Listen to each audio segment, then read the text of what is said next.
औज़ुबिल्लाहिमिनश्शैतानिर्रजीम बिस्मिल्लाहिर्रहमानिर्रहीम। मेरा नाम असद अली है। तो आज का हमारा जो टॉपिक ये है कि अपने जानवरों को सब्ज़ चारा देना चाहिए या नहीं देना चाहिए, और उसके बाद ये डिस्कस करेंगे कि अगर देना चाहिए तो कितना जानवर को सब्ज़ चारा देना चाहिए। और उसके बाद हम डिस्कस करेंगे कि हम एक जानवर को, एक बड़े बकरी को जो है वो कितना सब्ज़ चारा चाहिए होता है एक दिन में 24 घंटे में। तो सबसे पहले भाई बात कर लेते हैं कि अपने जानवर को जो है वो सब्ज़ चारा देना चाहिए या नहीं देना चाहिए। तो भाई कुछ फार्मर जो है वो कहते हैं कि अपने जानवर को जो है वो सब्ज़ चारा नहीं देना चाहिए, लेकिन मैं इस चीज़ से इख्तलाफ़ करता हूँ कि अपने जानवर को सब्ज़ चारा नहीं देना चाहिए। ये बहुत ही ज़्यादा जो है वो उलट बात है।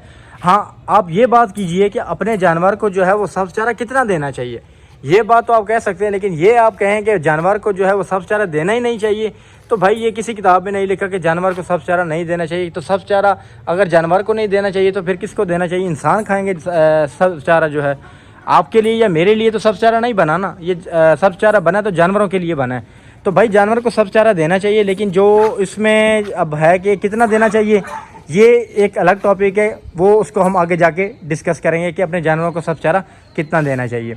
तो दूसरी बात हम ये डिस्कस करेंगे कि अपने जानवरों को भाई कितना चारा जो है वो देना चाहिए। सबसे पहले बात तो ये क्लियर हो गई ना कि अपने जानवरों को सब्ज़ चारा देना चाहिए या नहीं देना चाहिए। तो भाई ज़रूर देना चाहिए, अपने जानवरों को जो है वो सब्ज़ चारा ज़रूर दिया करें। मैं अपने जानवरों को जो है वो सब्ज़ चारा ज़रूर देता हूँ। अगर आप किसी फार्मर पे या किसी गोट फार्म पे आप विज़िट करें और उनसे पूछें आप कि भाई आप सब्ज़ चारा जो है वो अपने जानवरों को देते हैं कि ये नहीं देते, या अपने बकरों को या जानवरों को जो है वो क्या खुराक देते हैं, तो आपके जो है उस गोट फार्मर का यही जवाब होगा कि भाई पट्ठे डालते हैं। तो अगर आप उनसे ये पूछेंगे भाई पट्ठों में क्या डालते हो, तो आपको वो यही कहेंगे भाई जो आसानी से चीज़ हमें मिल जाए वो हम इनको डाल देते हैं, चाहे वो स्टॉला है, स्टॉले का फीडर जिसे आप कहते हैं बरसीन कहते हैं, और जिसे आप जंतर कहते हैं, जिसके आप जवार कहते हैं, जो आपको आसानी से मिल जाए वही भाई हम तो इनको दे देते हैं। आपको यही जवाब मिलेगा, इसके अलावा आपको तीसरा कोई जवाब नहीं मिलने वाला। इसका मतलब ये है कि सब्ज़ चारा भाई आप अपने जानवर को डाल सकते हैं, लेकिन इसकी क्वांटिटी कितनी है, हर जानवर को जो है वो एक क्वांटिटी के मुताबिक चाहिए होता है। देखिए हर जानवर की एक डोज़ है। इंसान अगर 4 रोटियां खा ले तो इंसान की जो है वो ओवरडोज हो जाएगा, जिसकी वजह से उसका पेट भी ख़राब हो सकता है, जिसकी वजह से वो है उसको मोशन भी लग सकते हैं, जिसकी वजह से वो बीमार पड़ सकता है। इसी तरह ये जानवर हैं, इन जानवरों को भी इनके जो है वो उसके मुताबिक बॉडी वेट के मुताबिक ही खुराक चाहिए होती है। अगर हम बात कर लें कि एक बड़ी बकरी को जो है वो सब्ज़ चारा कितना चाहिए होता है, तो एक बड़ी बकरी जो है उसको तकरीबन 24 घंटे के लिए जो है वो 7 किलो चारा चाहिए होता है। 7 किलो चारा एक बड़ी बकरी के लिए इनफ होता है 24 घंटे के लिए। तो अब इनको आप अगर करना चाहते हैं सारे दिन पे, ज़ाहिर बात है आप एक ही टाइम में इनको 7 किलो तो नहीं खिलाएंगे ना, और थोड़ा थोड़ा करके सारे दिन में 24 घंटे में इनको खिलाना होता है। अगर आप सब्ज़ चारे पे भी अपने जानवर पालने चाहें तो आपके जानवर पाल सकते हैं, इसमें कोई वो दूसरी राय नहीं है कि आपके जानवर नहीं पाल सकते। हाँ, अलबत्ता आप सर्दियों में जो है वो अपनी रूटीन थोड़ी डिफरेंट करेंगे। आप सर्दियों में जो है वो अपनी गर्मियों वाली रूटीन नहीं रख सकते। आप ये नहीं कर सकते कि आप सर्दियों में भी अपने जानवरों को जो है वो सब्ज़ चारा डालते रहें।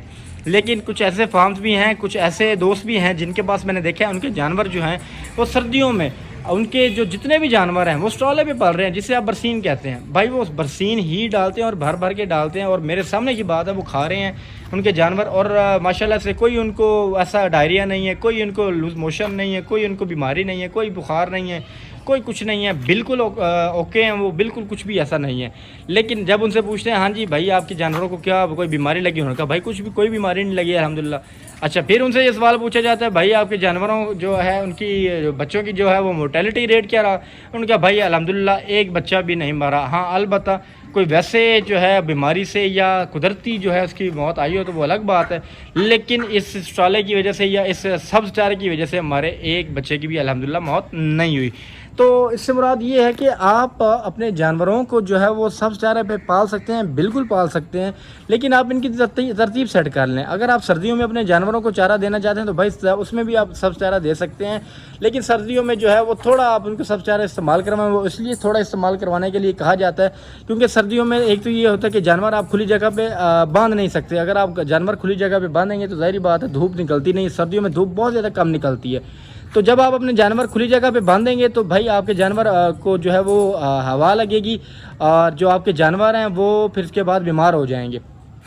तो इसी वजह से जो भाई आप अपने जानवरों को जो है वो डालेंगे सब्ज़ चारा डालेंगे और उसके बाद आपके जो जानवर है वो सब्ज़ चारा खाएगा और ज़्यादा जो है वो यूरिन करेगा। आपका जानवर यूरिन करेगा जिसकी वजह से जो है वो जगह ख़राब हो जाएगी और आपका जानवर जो है वो गीली जगह पे खड़ा रहेगा और गीली जगह पे खड़ा रहने की वजह से आपका जानवर जो है वो बीमार हो सकता है। सारी बात है, एक ही जगह पे जो गीली जगह होगी उस पर खड़ा रहेगा तो आपका जानवर बीमार हो सकता है और उस वजह से जो है आपको काफ़ी ज़्यादा जो है वो परेशानी लाहक हो सकती है। तो इसी वजह से आपको कहा जाता है कि जो गर्मी में है वो अपना आप इनको सब्ज़ चारा इस्तेमाल करवा सकते हैं, लेकिन सर्दी में इनको सब्ज़ चारा ना इस्तेमाल करवाएं। उसके लिए आप एक रेशो है वो तय कर लीजिए कि इतनी रेशो जो है वो सब्ज़ चारे की और इतनी रेशो जो है वो अपने उसकी जो खुश्क चारा है उसकी आपने देनी है जानवरों को।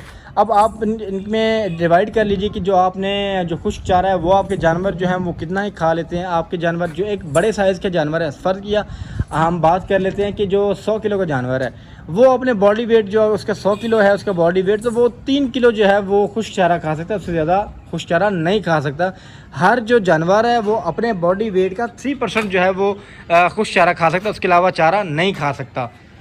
तो अगर आप अपने जानवरों को जो है वो गर्मियों में खुश्क चारा और मिक्स चारा जो उसको साथ आप बना लेते हैं अपने सब्ज़ चारे के साथ, तो उसमें आप एक रूटीन सेट कर सकते हैं कि सुबह के टाइम आप इनको खुश्क चारा डाल दें, लूसन डाल दीजिए जिसमें आप लूसन का इस्तेमाल कर सकते हैं, जिसमें आप मूंगी की जो है वो मूंगी का भूसा वो भी इस्तेमाल कर सकते हैं। अगर मजबूरी हो तो भाई फिर तूड़ी भी इस्तेमाल कर सकते हैं। वैसे मैं आपको एक बात बताते चलूँ कि तूड़ी के इस्तेमाल करने से जो है वो कोई ज़्यादा इशू नहीं आते। काफ़ी सारे दोस्त जो है वो मना करते हैं कि तूड़ी इस्तेमाल नहीं करनी चाहिए, लेकिन मेरा पर्सनल एक्सपीरियंस है कि तूड़ी इस्तेमाल करने से कोई ऐसा सच इतना इशू नहीं होता कि उसमें कहते हैं कि उसमें जो है वो डाइजेस्ट नहीं होता, इतना उसमें प्रोटीन नहीं होता जितना जो है जानवर जो है उस पर डाइजेस्ट करने पे उसको जो है वो अपनी ताकत ज़ाया कर देता है। तो ये उसमें काफ़ी सारी एक अलग से खैर टॉपिक है, लेकिन मेरी राय से दोस्त जो है इख्तलाफ भी कर सकते हैं, इसमें वो दूसरी राय नहीं है।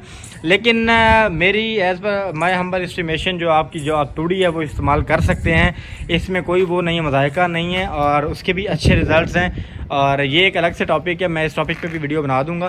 तो बात हमारी हो रही थी कि हम जो है वो सब्ज़ चारा और खुश्क चारा जो है वो सिर्फ जो दोस्त कहते हैं कि लूसन होगा तो भाई आपके जानवर पलेंगे, जो अगर आपका जो है वो मूंगी का मिस्सा होगा, चने का मिस्सा होगा तो आपके जानवर पलेंगे, उसके अलावा आपके जानवर पल ही नहीं सकते। या सब्ज़ चारा अगर आप देंगे तो आपके जानवर को डायरिया हो जाएगा।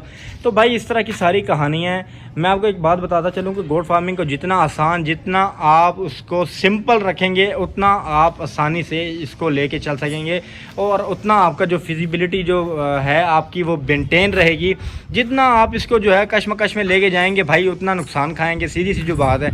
और जितना आप इसको बढ़ाते जाएंगे, आप दूसरे फार्मर्स को मत देखिए कि वो क्या डाल रहे हैं क्या नहीं डाल रहे, क्या पता वो उनको अपनी जगह वो सूटेबल हो और क्या पता उनको वहाँ से वो क्या कॉस्ट पड़ रही है क्या नहीं, क्या पता उनकी फिजिबिलिटी के हिसाब से उन्होंने क्या सेट की हुई है। हर फार्म की अपनी फिजिबिलिटी होती है मेरे भाई। आप किसी को कॉपी पेस्ट करना मत शुरू कर दिया करें, आपने अपनी रूटीन देखनी है, आपने अपने जानवरों की जो है वो रूटीन को समझना है, आपने अपने जानवरों के हिसाब से चलना है, ना कि आपने दूसरों के हिसाब से चलना है कि फलां फार्मर ये डाल रहे तो क्यों ना मैं अपने जानवरों को भी वही खिलाऊँ। तो भाई ये थी एक छोटी सी वीडियो, तो मैंने समझा कि अपने दोस्तों के साथ जो है वो शेयर कर दूं। तो वीडियो अच्छी लगी हो तो ज़रूर लाइक कर दीजिएगा और अगर न्यू है मेरे चैनल पे और फेसबुक पेज पे तो ज़रूर लाइक भी कर दीजिएगा और फॉलो भी कर लीजिए। मिलते हैं एक नेक्स्ट टॉपिक में न्यू वीडियो के साथ, तब तक के लिए अपना ख्याल रखिए। अल्लाह हाफ़िज़।